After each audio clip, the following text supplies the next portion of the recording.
On today's episode of Taking 5, we have a very, very special guest. We have the band Dionysia. They're a local band out of Boston with a really, really massive following. They have millions of streams on Spotify. And not only do they tour nationally, but they also all have full-time jobs. They're all just regular guys in your office. I think they're all engineers, like mechanical and electrical. Might have been one like finance person in there. But yeah, they're just the dudes at the water cooler. But then when they go home, they have this whole side life as a rock star, or rock stars rather. Gotta work on my pluralization there. Really interesting to learn more about how they balance it all, and if they ever consider doing it full time, what it would take to get to that point. Because you'd assume by now that they would be able to do that, but they also really like working. So cue the music. We got their two lead singers, Garrett and Julien from Dionysia, coming up next.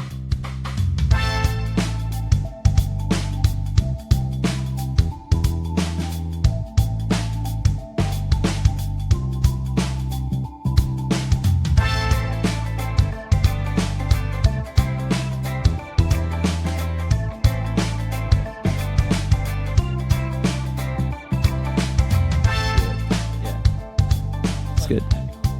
It's good. What's that from? It's good. It's good.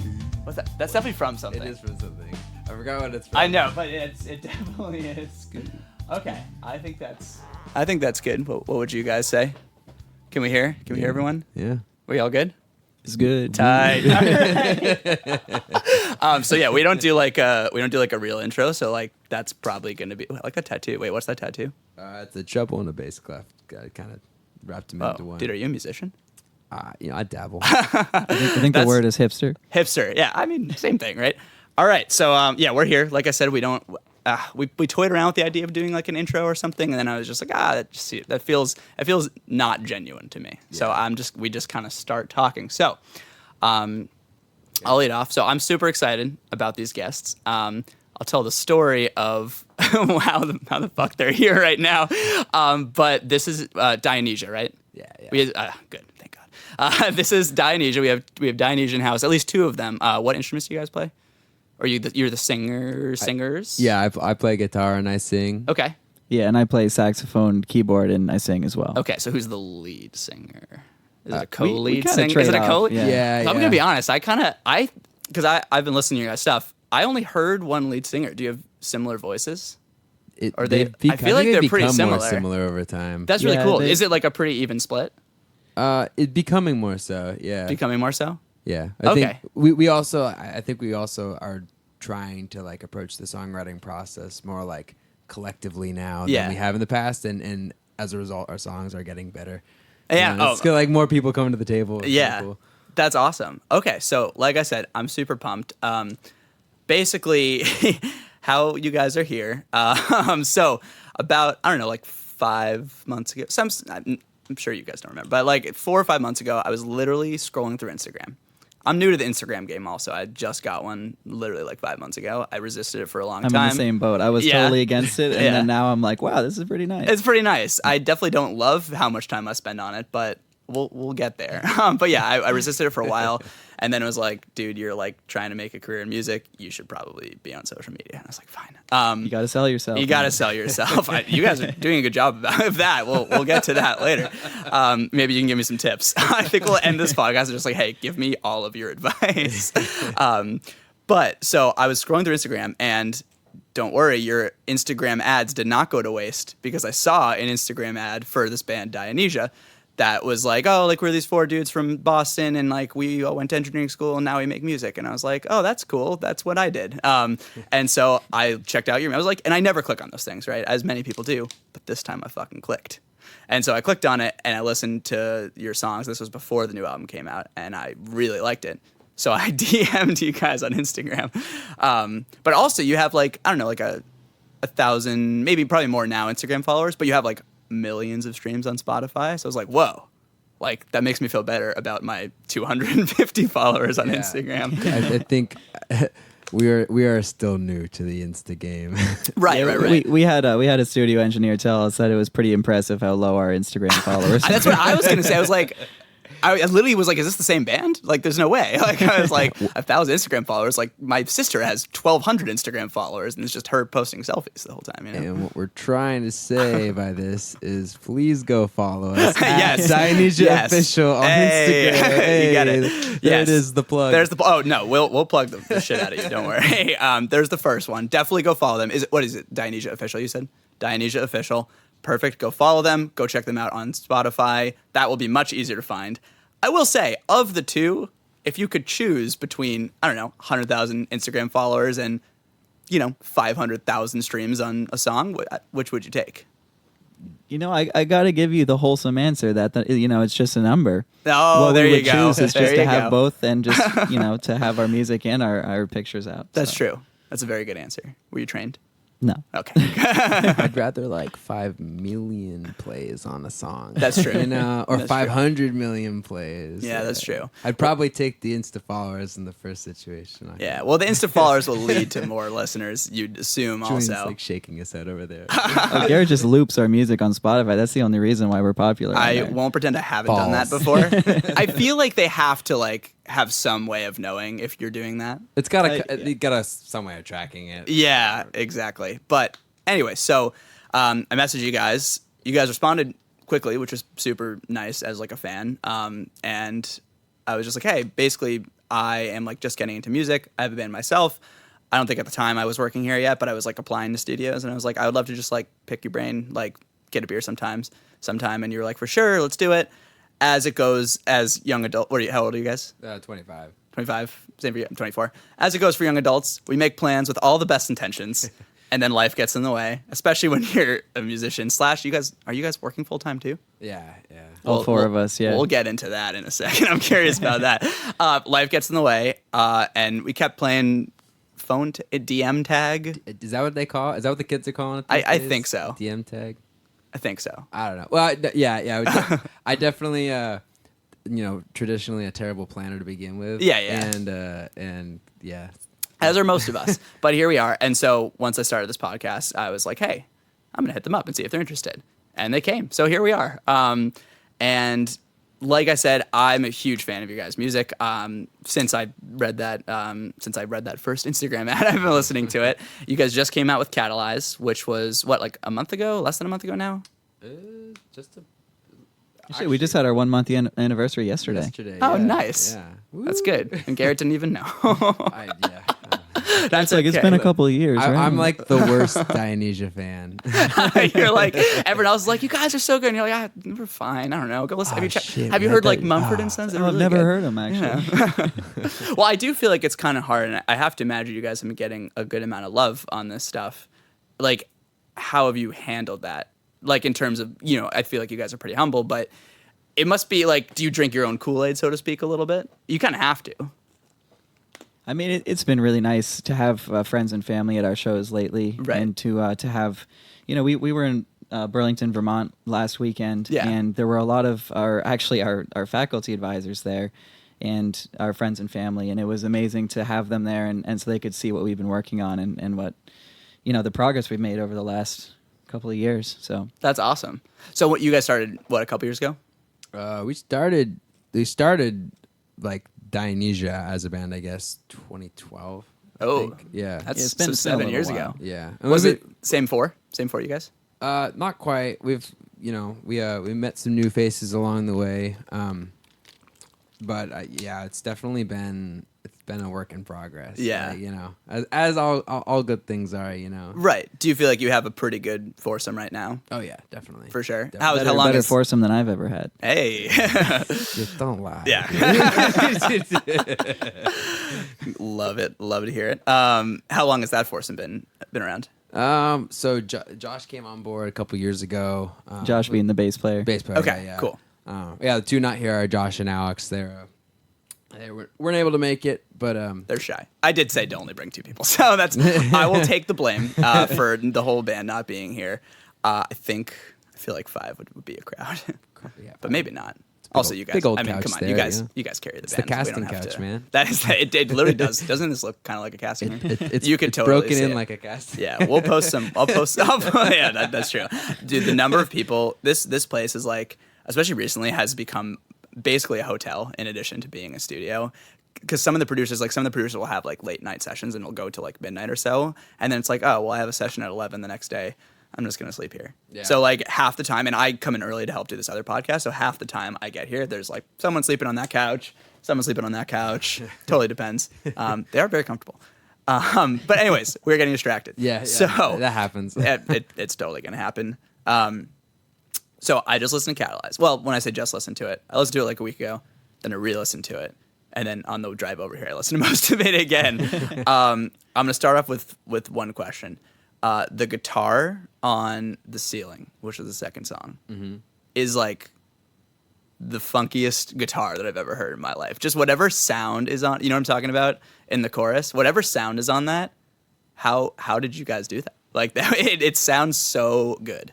If I remember correctly, that was... So we used... I had recently got this Supro amp that I really liked. I'd wanted one for a while going to the studio, and we ended up using it on a lot of songs on the album. So it's sort of an opportunity with our engineer who's working with us, Benny Grotto at Mad Oak over in Alston. He was like, yeah, let's like try this. And so there were a couple different tones we tried, and one was just using my Strat through that, kind of twanged out, but also like out of phase a little bit. Yeah. Or not out of phase, but it was like, I think it was like the 2 position on it. Right. It just had this sort of like weird, quacky kind of like sound to it. And I'll be honest, initially I was like, oh, it's weird. It sounds so hollow. It sounds like it's not there. And it took until like the second round of mixes when I was like, wait a minute. Like now that everything is there, oh shit. It sounds pretty that's sick. Cool, yeah. So it was sort of a happy accident, I'd say. Okay. We just kind of stumbled upon it and we're like, yeah, let's keep playing with this. Did you envision it being sort of like a lead? It's almost like obviously it's chords and they're singing over it, but it sticks out the most for sure as like the lead line. Yeah, I think like the chords themselves, I was kind of it's sort of following what I wanted to do on vocals a little bit. Gotcha. The melody, but I think I ended up doing less on guitar than I anticipated doing going into it, which is always kind of nice. It's actually leaving room for things to breathe a little bit. Right. I totally agree. And one thing I will say about your guys' songs is I feel like there's definitely some stuff going on in the background. You can tell like some various like pads and whatnot, but like it's pretty organic in terms of it's like I feel like, all right, like there's your guitar, there's your keyboard, there's your bass, there's your drums, your singer, and like there's not, and the occasional saxophone, of course, but like there's not like a ton to it. Obviously, I don't want to like understate the complexity of your music, but like those those fit together so well in what you guys do, and I really liked it. So, tell me about this whole album, like Catalyze, because it's new. It's definitely a slightly different sound, I think, than your earlier stuff, but I like it. So. How did it? So, when do you start working on it? Oh, go ahead. Just to speak to like the new kind of sounds. Or the lack thereof, more the raw approach that we had to it. We kind of, this year was kind of like a trial and error year for us. We recently got a lot of new equipment and we've been experimenting a lot, and we have a much greater capability for making sound now. Yeah. And I think this album we were just kind of experimenting with those new sounds and trying to see what fit where, and we didn't really go overboard with this one. We kind of have some ideas for the future, but the understatement. Yeah, we've always been at the heart of it just kind of a rock group, and that's how we've played for a while. And I think the more the pads and the extra sounds, at least for my own interests, have been more what I'm going towards, but not so much what I'm going to be focused on either. So I like it. That's really cool. I mean, I definitely like when I was listening to it, I was like, all right, like this is some experimenting, like, but it's cool. I feel like you're following that like traditional band track where it's like, all right, like we're getting our style together. We're figuring out who we are. Then it's like, all right, we released this pretty good album. We got some like songs that are hits. And then it's like, all right,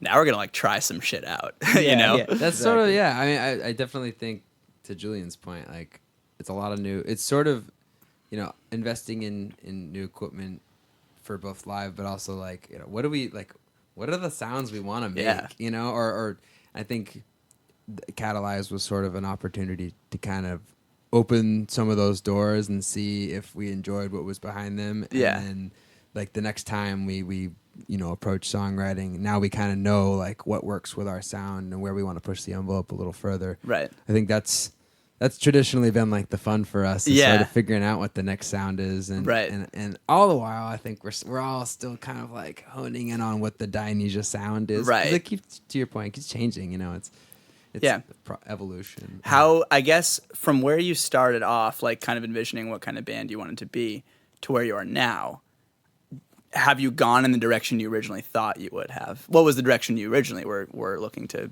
be? I mean, if there's any direction we're going in, it's just we just want to create music that better reflects how we're feeling and how we actually want to express ourselves. So, I mean, I know in the past our equipment has kind of hindered our comfortability on stage and our creative process, whereas now it's more enabling and it's sometimes even intimidating when we're working on our songs. So it's definitely a new phase, and this album I think really marks a transitional period where we started moving more towards what can we do as opposed to what are we able to do. Yeah, I see that. When did you make, maybe it wasn't like a firm decision, but when were you guys kind of like, all right, you know what, like, let's invest, like, let's buy some cool shit and let's work with it, like, rather than, you know, like, oh, well I have this old amp and that's kind of all I have. It wasn't really a choice we consciously were like making. We just had more money to be able to do it because we got out of school and we were together all in Boston. So right. I think it was also, some of it was out of necessity though. It was like, even without like a job out of school, like if you need to buy that new amp because your amp's broken, like, well, that's true. You're gonna find a way to come up with the money. Right. It's sort of like, at least personally, like I've been playing the same equipment for a while. Like it was not sounding as good live. I wasn't enjoying it as much writing on it. Yeah. It's kind of like, you know what, I'm gonna, it's more of an investment in yourself at that point. That's true. But I also think to answer your question about like what we envisioned our sound being like when we started versus now, I think a lot of it was just like maybe not envisioning where we are going to be, but sort of like soaking up the moment. I like Antics is a very angsty like high school album, and it's really clear looking back on that now compared to Catalyze, which is, we're all in our mid-20s now, and life is a little different. Yeah. And so I think where we thought we would be is probably, I don't even know if I knew where I thought we were going to be back That's then. fair. Did you ever imagine that you would get this big? I don't know if I'd call us like... I know. Obviously, it's all relative. Yeah. It is all relative. I it's think funny that the bigger we get, the smaller we feel because we keep looking up to a bigger stage and a bigger opportunity, well, that's and then true. feeling like whatever we have now is still like not quite where we want it to be. Drop in the bucket. And you guys are at a super interesting stage. I feel like obviously I only know it from the outside, which is why I was curious to have you on for one of many reasons. But I feel like you're past the initial stage, right? It's like, all right, you have a great band, you have a great sound, like you're still figuring out who you are, as we always are, but you kind of know at least some things that you do well. You have some like legit albums out there, right? Super well produced. You got like streams, you got someone of a following. I just saw you were on tour recently, and then it's like that. And I feel like I know some bands who are like at the stage before that where it's like they're trying to figure out how to get to that point, right? And I know it wasn't like you woke up one day and were like, oh shit, like, wow, like people really like us. Oh wow, look at all these tour dates we have booked. Like, how much work went into it? I think that's, I guess that's a tough question to answer. Because, obviously you want to see yourself in that like position where you're doing well, but it's like all relative, like Julien was saying when we were looking back after like the first stage, it's like, wow, like you're doing it. Yeah, right. And you get to like our stage, which is where we're at, and we're still like, I don't even know if we've taken the moment to like look back and see, because we've just been so gung-ho towards like the future and all that. And we're even now like with the car ride over here, we're talking about like, oh yeah, like I can't wait till this winter because we're just like make a bunch of weird sounds and like start writing some, it's right. Gotta,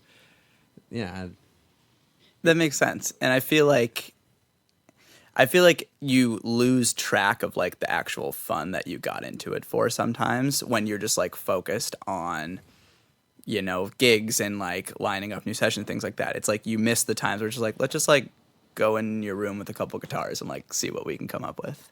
Right. In regards to the amount of work it took, it definitely was pretty intense at some points. This year was a long year already. And this summer just flew right by, and putting this tour together and the album especially, it took a lot from all of us to make that happen, and it just made it all the more rewarding when we had finally finished. Right. And so being here now, it's like, we just finished up a pretty significant portion of our tour, and the album is out, and it definitely feels really good. Yeah. because it was a pretty long year, and we are all working as well. So right. a lot of the times, our tour dates come down to how much paid time off do we have. I was gonna say, yeah. And the logistics of that can get complicated, but when it comes down to it, we're really happy that we kept doing it. Right. So how do you guys make the touring work? Weekend like warriors. Just a lot of weekend warriors. Yeah. So how far have you gone? Our most recent sort of like expedition, if you will, was down to Atlanta and Nashville a couple weeks ago. Wow. And we'd never been to either of those cities before, so it was definitely a lot of planning that went into it, and it's always a little taxing when you're flying with your equipment and yeah. Oh, so you guys did fly? Yeah, I mean, you kind of have to if it's a weekend. Well, our buddies in Los Elk, they bought a van and they've been like driving around. They're actually hitting the road on like a tour supporting Joe Hertler and the Rainbow Seekers. Oh, so, damn. Yeah, I think they either left already or they're leaving shortly. But they're kind of doing that thing. We hopped on a couple shows down there with them. But yeah, it was it's pretty wild experience though. I mean, it's tiring, but at the end of the day. And then the weekend, you look back and you're like, "Oh my god!" Like we just literally, we just conquered Atlanta and Nashville in a weekend. That's pretty crazy. That is really cool. And I think the next, so we've been talking a lot about like what are our goals for next year with this sort of show, and we're setting some goals for like what cities we want to hit next year flying to, and really sort of like laying the groundwork to keep doing this for a while. Right. How do you go about booking those dates? Well, you have a manager at this point, right? Yeah. Does he just kind of she, they? Sean. Go Sean. Oh, that's the guy. Yeah, shout out to Sean. Shout out Sean. He's been incredibly helpful over the last couple of years. He was definitely instrumental in making the tour happen, and really a lot of the logistics all around. So he's been really helpful. That's cool. So do you kind of just like you kind of communicate with him? You're like, hey, here's what we're trying to do. Go make it happen. And he's like, all right, I'll be back to you. And then he's like, okay, cool. You guys are playing here, here, and here. Is it more of a back and forth process? I mean, he's been doing it for so long now that it's kind of just like, hey, I got you guys this opportunity. What do you think? And then, and if we all are like, yeah, like we can do that, or we don't mind taking a bit of time off to go do this because it's good exposure. It's like it's a fun show to play. Like he's kind of like honed in on that. That's really cool. So it's been really awesome having like a team player, like Julien said, sort of going to bat for us with like venues, and that's another added thing, just booking shows. Like we did our first tour a couple of years back, just us, and that was a lot. And it definitely took away from the fun of it. Takes away from the joy a little bit for sure. I mean, I think that's why people outsource it. Obviously, like at a certain point, it's like, all right, like I literally time wise and mental health wise cannot do both. I cannot play and also deal with all of the booking and right. like even social media. I mean, at a certain point, that people outsource their social media because they're just like, I can't post every day. Like it takes a while to like come up with a creative Instagram post. Sean is actually also very helpful with that. Is he doing that too? Dude, he does a lot of our posts and motivates us to post more. So right, yeah, we've definitely become more Insta famous because Dionysia official. Are like 1,300 followers. Woo! Dude, that's gonna be 1,400 after this podcast. I'm telling you. Shout out to my 100 listeners. But hopefully more by then. But that's really cool. And so okay, so let's talk about the working thing. So I won't say shocked, but I was like, oh shit, like you guys are still working full-time jobs. So you guys are all engineers, right? 3/4 of us. I'm like the one. What do you do? I'm a designer. That's basically an engineer. I went to engineering school and studied industrial design. That's engineering, but just like a way more cool version. I do like visual UX stuff now. It's whoa, more cool. What do you? Dude, I'm a mechanical engineer, so it's okay. Well, I was mechanical. I mean, Julien went to school for engineering and now does nothing to do with engineering. Okay, that's not true. It's problem solving. All right. That's really cool. Okay, so you guys have been working when did you graduate college? A few years ago? I graduated like end of summer 2017. So 17. Okay, yeah. So basically, I was spring of 2017. I was the last egg to crack. Yeah. In December 2017. Yeah. It's all 2017 though. Yeah. Yeah. December graduation. It's interesting. Did you do like 4.5 years or something like that? I honestly, the engineering life, It's it got me totally whipped, and I Yeah. had to take an extra semester. Well, at a also, certain I mean, point. you guys were doing the band thing. Yeah, I have to imagine. it was a lot, and Alex did a 5-year program. He was electromech, and Josh also pursued electromech, and then switched to mechanical, and Wow. I think also did 5 years. So Damn. I was just a little bit younger than the three of them, so I came out a bit later. Yeah, I mean, like so many people. First of all, so many people don't even go to college. So many people stop going to college halfway through. I've kept saying I want to do like an entire podcast just on college because I have a lot of opinions, but we don't have to do that right now. Let's save that for the. Yeah, we would completely derail this conversation. Okay, so the obvious question is how is it like handling a full-time job with a pretty serious band? I mean, it's hard. The thing is, it's crazy because a lot of what we did this year we wouldn't have been able to do if we didn't have the income from our jobs. It's true. So, like we wouldn't have been able to produce the album to the extent that we wanted to. Right. So it becomes a trade-off of like how hard you're willing to work to make it happen and how much of your own money you're willing to invest versus, like, is this healthy? Should we stop because we're not sleeping enough? Right. So I think we found the balance, at least for the time being. The tour was a lot, but I mean, tours don't last forever. So I think we're on a good track right now. How many weekends in a row was the tour? It was like 3, 4. Well, so we kicked it off with our Sinclair show end of July, and then we just played in Burlington this past weekend. So just about it's like a little over a month there. Wow. Yeah. So a month of just like not really seeing friends, like not really getting to relax at all. I mean, there was some relaxing on that's tour. Good. That's for sure. great. Yeah, I mean, that's good to hear because I think a Yeah. lot of people definitely get it in their head that it's like, okay, I can do one or the other. I can have a job and a normal life, or I can go be a musician. And you guys are living proof that you can do both. Yeah, I mean, it's definitely it's taxing, but and I think it also, to Julian's point, sort of it opens doors that we like probably wouldn't otherwise have the ability to do, and like I don't know. It's also sort of a nice contrast because if you're in the music thing 100% of the time, it's awesome, but also like that's all it's around you, right? Versus like waking up and going to your 9 to 5, yeah. But you have these experiences, and then it's like you almost appreciate those moments you get to go play music and sort of live this other life that much more. Right. That's a really good perspective. I'm assuming most of your coworkers know that you guys are in a band, right? Yeah. It would be impossible for us. At this point, right?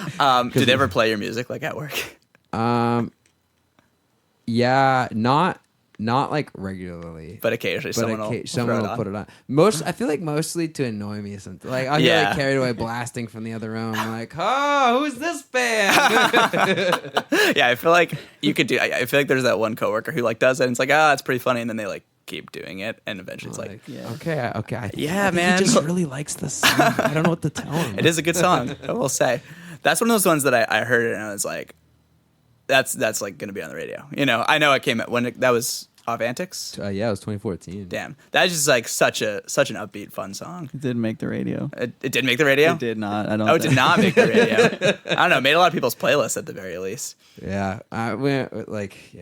we're independent. It's pretty hard to make the radio nowadays. That's true. But also, I can't remember the last time I listened to the radio. I was about to say that. It was like, not that I listened to the radio. Spotify killed the radio. Spotify killed, man. Spotify killed a lot of things.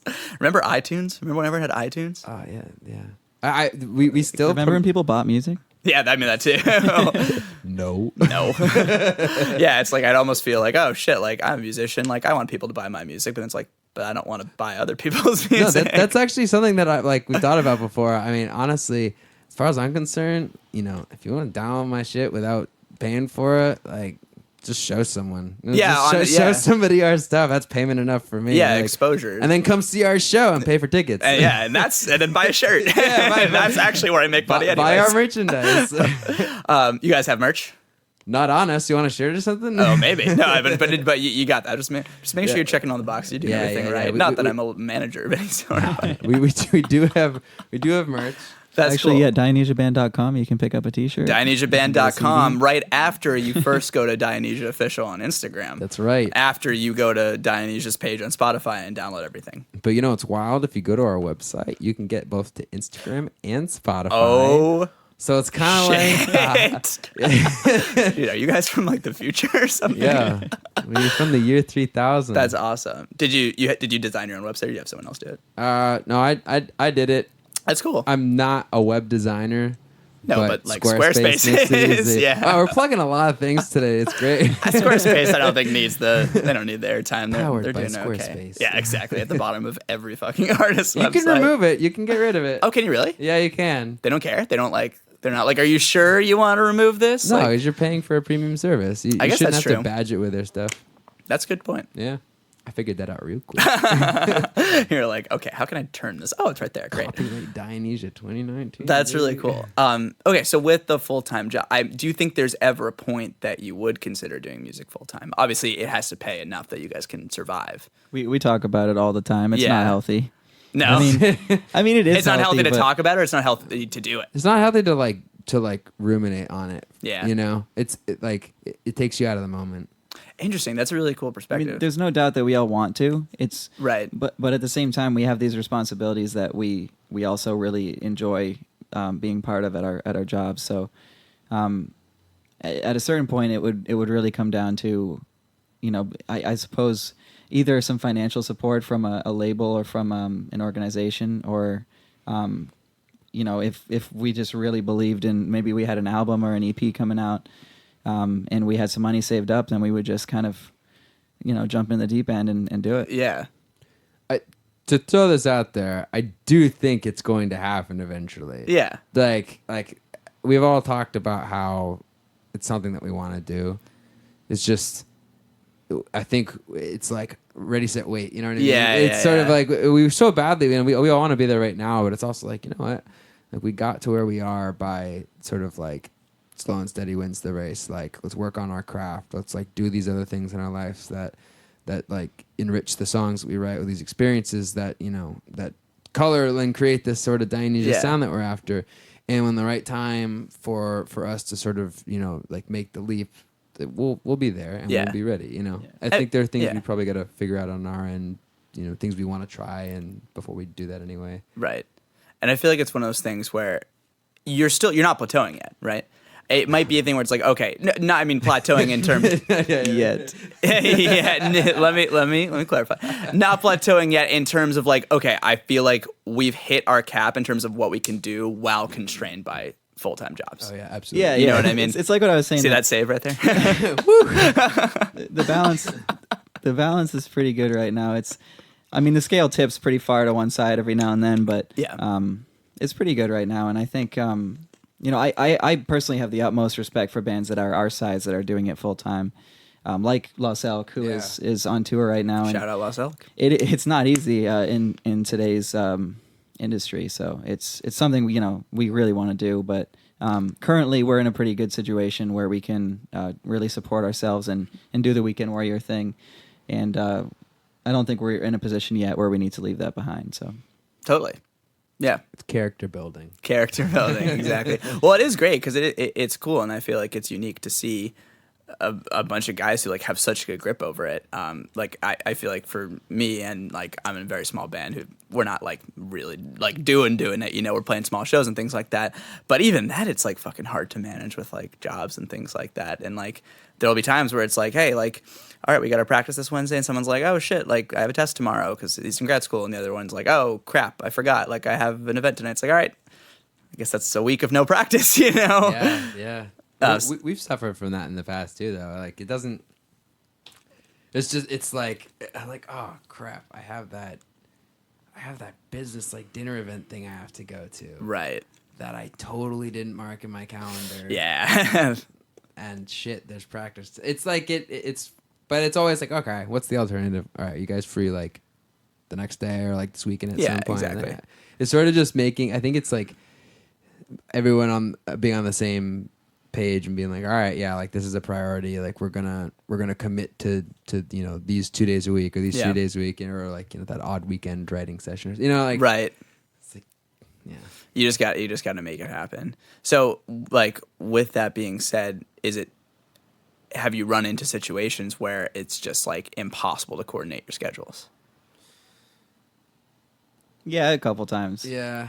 I wouldn't say impossible. It's definitely like challenging. Like impossible would be like, oh, all of us are booked. Right. No time at all. Sometimes it's like, all right, a couple of us will get together and at least like hang out and do some writing or like, clean the practice space or something. Yeah. But I do, yeah, like, and I'll admit, like, 2018 was a really tough year for us practicing, and it also came on the heels of personal relationships and graduating school and finding jobs and there were a lot and like buying houses. Hey, a little real estate investment. Like Alex's car is notorious for like having to have work done on it. Oh yeah, like every day. It's like, oh, it's in the shop again. Yeah, it was the transition from being a student to being an adult, and that was really hard on our year last year. Yeah. This year has been easier, and when we have a big opportunity, it's our priority, so it's much easier to coordinate our schedules. Yeah. I think one thing we also have done differently in the last, like, I'd say 8-9 months is kind of, maybe even longer, just sort of, meeting regularly with Sean, our manager, and everyone, and kind of like making sure we're on the same page about like events that are coming up and what's the next gig that we have to prepare for, like what's the set list, like what are our goals, do we need to buy tickets for that flight that we're taking in 2 months, what are we doing for lodging, like things like that just sort of keep us all like motivated on the same page. Right. That's really helped a lot. Communication is like the most important thing. Well, we made like leaps and bounds in like what we're able to get done over the course of like a month if we're more coordinated. Yeah. All right, that does it for part 1 of our interview with Dionysia. I say our, but I was flying solo on this one. Kate had left already. It was sad. Sorry, I need a minute. Kate. But we got good news. Kate is going to be Skyping in to our future episodes for the time being while she's in Florence, and then we'll figure it out when she gets back, but we're not going to stop. We can't stop. We're too far in, and more importantly, I made a bet with my friend that I would actually stick to this, so I need to keep releasing episodes because I can't afford to pay him back. So, all in the life of a musician. But huge shout out to Dionysia. They're really dope. I was shocked that they agreed to come in because they're actually kind of big time. But they are making some really cool fucking music. Catalyze is out. It's really good. I really like listening to it. I definitely recommend. My 2 favorite songs are Aura and The Ceiling. Really cool songs. But honestly, the whole album is good. There was not really not a single weak song. And I feel like that's really cool because I think a lot of bands these days, like, once they get like a little money and whatnot, I'm not knocking any of these like bigger artists, but like they're kind of okay with like maybe taking a song or 2 off and like being like, our singles are strong enough to carry the album. This whole album was good. Like every single song was good. So definitely check it out. Really cool stuff. And they're big time. And I definitely expect them to be headlining some festivals soon. So we got part 2 coming up with them next week. They talk more about festivals and what it's like to apply to those, and really just like talk more about what it's like to be a band kind of in this very critical stage where they have a following, they have the music is there, the quality is there, they have good production, and it's just like, how do you take it to that next level, and do they want to take it to the next level? So I think a lot of musicians who are in that stage or maybe looking to get to that stage can learn some lessons from it. So we got part 2 coming up with them. Thanks for bearing with me while I do this by myself, but I think I did an all right job. And definitely, hit the subscribe button. Go check them out as well. Dionysia Official on Instagram and DionysiaBand.com online. Hit them up, check them out. They're really cool. And as we've learned before, they'll respond to your DMs. So DM them if you like their music and let them know because they'll appreciate it. Stay tuned. Later this week, we got part 2 coming out. I'm really excited for it. And I'll see you guys then.